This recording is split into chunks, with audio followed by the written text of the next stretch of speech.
Iran વિરુદ્ધ કાર્યવાહીને લઈ અને ટ્રમ્પનું નિવેદન, ઈરાનની સમગ્ર મિલિટરી કમાન્ડ ખત્મ થઈ ચૂકી છે. અમેરિકાનો હુમલો ઈરાન પર યથાવત રહેશે. ટ્રમ્પે ઈરાનના સૈનિકોને સરેન્ડર કરવાની ચેતવણી આપી. ઈરાની સેના સરેન્ડર કરે અથવા મોતનો સામનો કરે.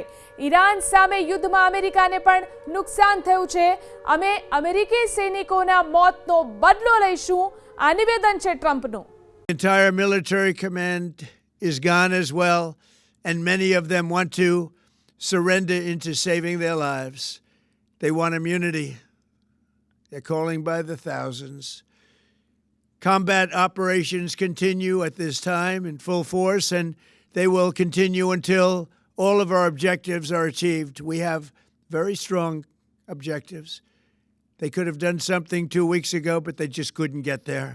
I once again urge the Revolutionary Guard, the Iranian military, and police to lay down your arms and receive full immunity or face certain death. It will be certain death. Won't be pretty. I call upon all Iranian patriots who yearn for freedom to seize this moment, to be brave, be bold, be heroic, and take back your country. America is with you. ઇઝરાયલના આસમાનમાં ફરી દેખાઈ Irani missile. ઈરાને Israel પર ballistic મિસાઇલથી હુમલો કર્યો છે. દક્ષિણ અને central ઇઝરાયલમાં સાયરનના અવાજ સતત સંભળાઈ રહ્યા છે. લોકો ભયભીત બની ગયા છે, કેમ કે સતત કેટલાય દિવસથી તેઓ સાયરનના અવાજ સાંભળી રહ્યા છે. ઈરાને ઇઝરાયલ ઉપર બેલિસ્ટિક મિસાઇલથી હુમલો કર્યો હોવાની જાણકારી પ્રાપ્ત થઈ છે. દક્ષિણ અને સેન્ટ્રલ ઇઝરાયલમાં સાયરન સતત વાગી રહ્યા છે. ઈરાન છે કે જે હવે બદલો લેવા માટે સતત પ્રયત્ન કરી રહ્યું છે.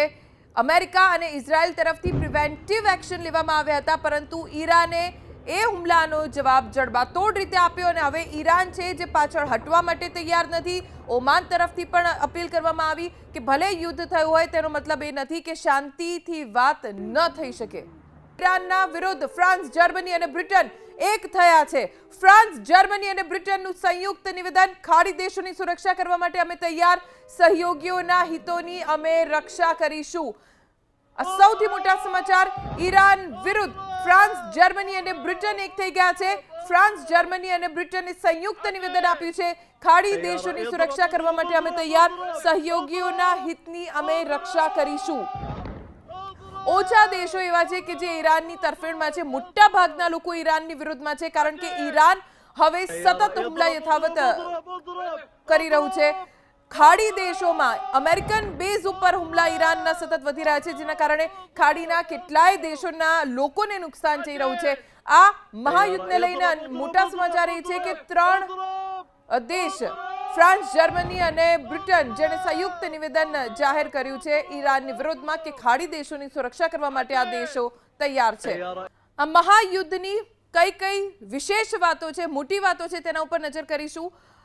ઈરાની મીડિયાએ દાવો કર્યો કે ખામેનેઈના પુત્ર મુસ્તાબનું પણ મોત આ યુદ્ધમાં થયું છે. ઇઝરાયેલે ખામેનેઈને આતંકવાદી બતાવ્યા. હુમલામાં 48 ઈરાની નેતાઓના મોત થયાનો ટ્રમ્પે દાવો કર્યો છે. ટ્રમ્પનું કહેવું છે કે ઈરાનની સમગ્ર મિલિટરી કમાન્ડ ખતમ થઈ ગઈ છે. મોટા અધિકારીઓ આ યુદ્ધમાં માર્યા ગયા છે. અમેરિકાએ હુમલામાં કર્યો B-2 બોમ્બનો ઉપયોગ. મહાયુદ્ધની કઈ મોટી વાતો છે અમે આપને જણાવી રહ્યા છીએ. બહરીનમાં અમેરિકી નૌસેનાના અડ્ડા ઉપર ઈરાને હુમલો કર્યો. અમેરિકી નૌસેનાના બેઝ ઉપર હુમલો થયો. યુકે અમેરિકાને આપી સૈન્ય બેઝનો ઉપયોગ કરવાની મંજૂરી. યુએઈએ તહેરાનમાં પોતાનો દૂતાવાસ બંધ કરી દીધો છે. તહેરાનમાં યુએઈએ દૂતાવાસ બંધ કર્યો. પીએમ મોદીએ નેતન્યાહુ અને યુએઈ સાથે વાત કરી. કુવૈત, જ્યાં અમેરિકી દૂતાવાસ પર હુમલો થયો છે. ઈરાને કુવૈતમાં અમેરિકી દૂતાવાસ પર હુમલો કર્યો. ઈરાને અમેરિકી દૂતાવાસ પર મિસાઇલ છોડી છે. કુવૈતમાં અમેરિકી દૂતાવાસ ઉપર ઈરાને હુમલો કર્યો છે. અમેરિકી દૂતાવાસ, યુએસ એમ્બેસી, જેને ટાર્ગેટ કરીને ઈરાને હુમલો કર્યો. કુવૈતમાં અમેરિકી દૂતાવાસ ઉપર હુમલો થતા જ આસપાસ દહેશત મચી ગઈ, ભાગદોડ મચી ગઈ. ઈરાન જે સતત હુમલા કરી રહ્યું છે, ઈરાન તરફથી ખાડીના દેશોમાં અમેરિકી દૂતાવાસ હોય કે યુએસ બેઝ હોય, ત્યાં સતત હુમલાઓ થઈ રહ્યા છે. ઈરાન મિસાઇલ્સ છોડી રહ્યું છે અમેરિકાના દૂતાવાસ ઉપર, બેઝિસ ઉપર, જેને લઈને સ્થાનિક લોકોમાં ડર ફેલાયો છે. આ યુદ્ધની સ્થિતિને લઈને એક તરફ ઈરાન છે, એક તરફ અમેરિકા અને ઇઝરાયલ છે. કુવૈતમાં અમેરિકી દૂતાવાસ ઉપર ઈરાને હુમલો કર્યો છે. બહરીનમાં યુએસ બેઝ પર હુમલાથી નુકસાન પણ ઘણું થયું છે. યુએસ નેવીના 5મા ફ્લીટ પર મિસાઇલથી એટેક કરવામાં આવ્યો છે. દ્રશ્યો આપ જોઈ રહ્યા છો, ચારે તરફ ધુમાડાનું આવરણ જોવા મળી રહ્યું છે. ઈરાન પોતાની તમામ તાકાતથી યુએસ બેઝ ઉપર હુમલો કરી રહ્યો છે. યુએસ નેવીના 5મા ફ્લીટ પર મિસાઇલ અટેક ઈરાન તરફથી કરવામાં આવ્યો છે. બહરીનમાં યુએસ બેઝ ઉપર હુમલાના કારણે લોકોમાં દહેશત મચી ગઈ છે.